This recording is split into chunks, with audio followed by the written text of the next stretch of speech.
इस वीडियो में हम उपसौर और अपसौर, एक होता है उपसौर और दूसरा होता है अपसौर। अपसौर उपसौर को क्या कहा जाता है इंग्लिश में? पेरिहीलियन। उपसौर होता है पेरिहीलियन और अपसौर क्या होता है? एपीहीलियन।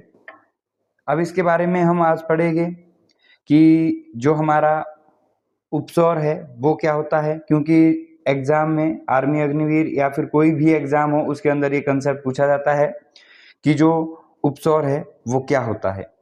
तो मैं आपको बता दूं कि जो उपसौर है ये किसी भी पिंड का सूर्य के नजदीक होना उपसौर कहलाता है।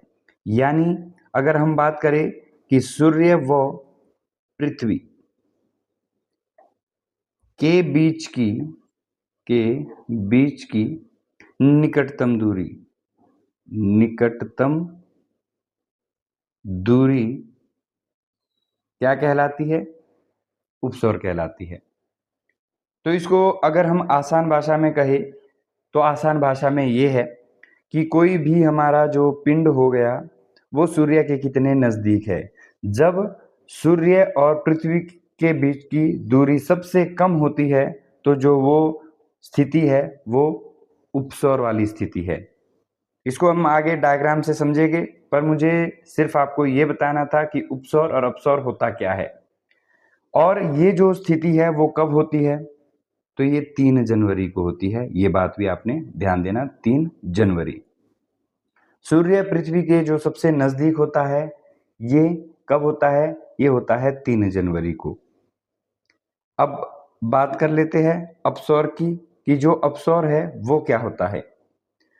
तो इसका अपोजिट आ जाएगा हमारा अपसौर। अपसौर इसे क्या कहा जाता है?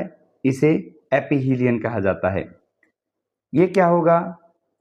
सूर्य व पृथ्वी के मध्य यानी सूर्य और पृथ्वी के मध्य यानी बीच में अधिकतम दूरी कि जब हमारा सूर्य और पृथ्वी सबसे दूर स्थित होते हैं तो उस स्थिति को क्या कहा जाता है? उस स्थिति को अपसौर कहा जाता है, एपीहीलियन कहा जाता है। और ये किस दिन होती है ये भी आपने ध्यान देना है, एग्जाम में ये पूछा जाता है। ये होता है 4 जुलाई को। वो 3 जनवरी को होता था और ये कब हुआ? 4 जुलाई को। अब इसको डायग्राम से समझते हैं। पूरा डायग्राम हमारे पास यहाँ पे है। यहाँ पे हमारी हेडलाइन क्या है? पृथ्वी सूर्य के नजदीक कब होती है और दूर कब होती है। तो जैसा हमने पर समझा कि जो सूर्य के नजदीक है पृथ्वी वो अपसौर बिंदु पर होती है। अपसौर बिंदु क्या है? ये पेरिहीलियन है। पेरिहीलियन कब होता है? ये 3 जनवरी को होता है। तो ये आप यहाँ पे डायग्राम देख रहे हो। यहाँ पे ये जो हमारा पृथ्वी का आकार है, आपने सुना होगा कि जो हमारी पृथ्वी का आकार है वो अंडाकार है। पृथ्वी का आकार कैसा है? अंडाकार है, जिसे इलिप्टिकल कहते हैं। अब यहाँ पे जो सूर्य है ये मध्य में नहीं बोल सकते हम, क्योंकि यहाँ वाली दूरी थोड़ी सी कम है और यहाँ वाली दूरी अधिक है। तो जो ये नजदीक वाला है, नजदीक वाली स्थिति है, इसे क्या कहा जाता है? इसे उपसौर कहा जाता है, जैसा हमने पढ़े पढ़ा। और ये अधिकतम दूरी है जिसे क्या कहा जाता है? अपसौर कहा जाता है, यानी एपीहीलियन कहा जाता है। जो सूर्य के नजदीक पृथ्वी है ये 3 जनवरी को होती है। ये बहुत इंपॉर्टेंट क्वेश्चन है और इसका आंसर आपने ध्यान देना है 3 जनवरी। कि जो हमारी पृथ्वी है वो सूर्य के नजदीक कब होती है? तो ये 3 जनवरी को होती है। और जो हमारी पृथ्वी सूर्य से दूर होती है ये 4 जुलाई होती है। 4 जुलाई को स्थिति होती है जिसे अपसौर कहा जाता है। नजदीक होती है तो उसे उपसौर कहा जाता है। अब अगर ये पूछे कि जो पृथ्वी और सूर्य के बीच दूरी, न्यूनतम दूरी है वो कितनी है? लगभग कितनी बोल सकते हैं आप? 14.7 करोड़। ये नजदीक जो जा सकती है हमारी पृथ्वी सूर्य के वो 14.7 करोड़ जब मिनिमम ये डिस्टेंस होता है, जिसे 147 मिलियन किलोमीटर भी कह सकते हैं। ये 147 मिलियन किलोमीटर और यहाँ पे 14.7 करोड़। और अधिकतम दूरी कौन सी होती है? सूर्य और पृथ्वी के बीच की अधिकतम दूरी कितनी होती है? ये 15.2 करोड़ किलोमीटर, जिसको आप क्या पढ़ सकते हैं? 152 मिलियन किलोमीटर। ये बात आपने ध्यान देनी है। तो ये तो हुई कि उपसौर क्या होता है?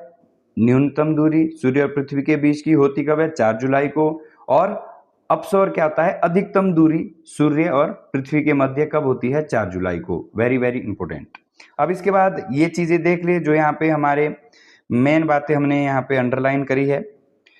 जब पृथ्वी सूर्य के नजदीक होती है तो ये स्थिति लगभग 3 जनवरी को होती है, बिल्कुल। और पृथ्वी सूर्य से दूर होती है तो ये 4 जुलाई को होती है, ये पढ़ लिया है।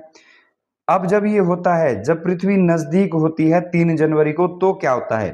तब उत्तरी गोलार्ध में शीत ऋतु और दक्षिणी गोलार्ध में ग्रीष्म ऋतु होती है। अब क्या ये दक्षिणी गोलार्ध और क्या है ये उत्तरी गोलार्ध? तो यहां समझ लेते हैं इसको। उत्तरी गोलार्ध और दक्षिणी गोलार्ध के बारे में यहां समझ लेते हैं। अगर हम ये अपनी पृथ्वी बना दे कि ये हमारी पृथ्वी है और इसको बिल्कुल बीचों बीच रेखा में ऐसे विभाजित कर दे, तो ऊपर वाला कौन सा आ जाएगा हमारा? ऊपर वाला आ जाएगा उत्तरी गोलार्ध। उत्तरी गोलार्ध।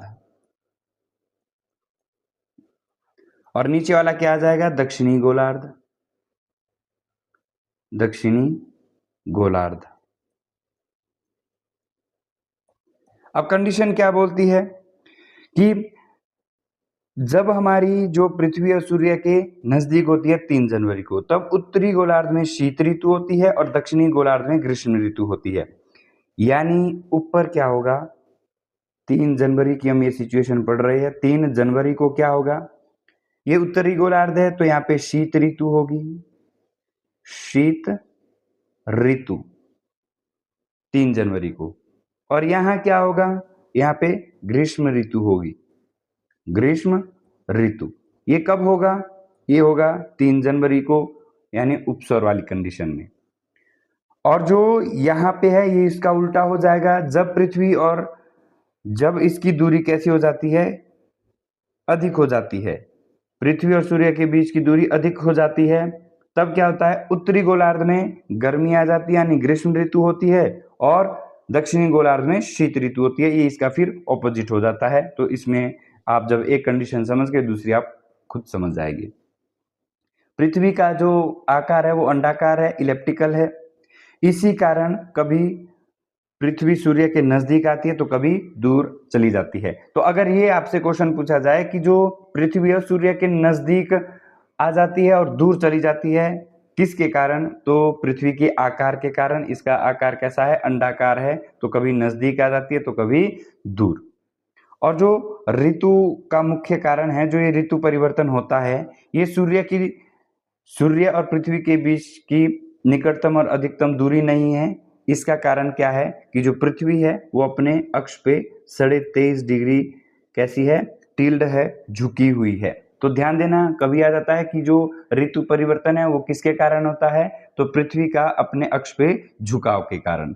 तो ये कंसेप्ट था, इसको यहीं खत्म कर देते हैं। मिलते हैं नेक्स्ट वीडियो में, तब तक के लिए जय हिंद जय भारत।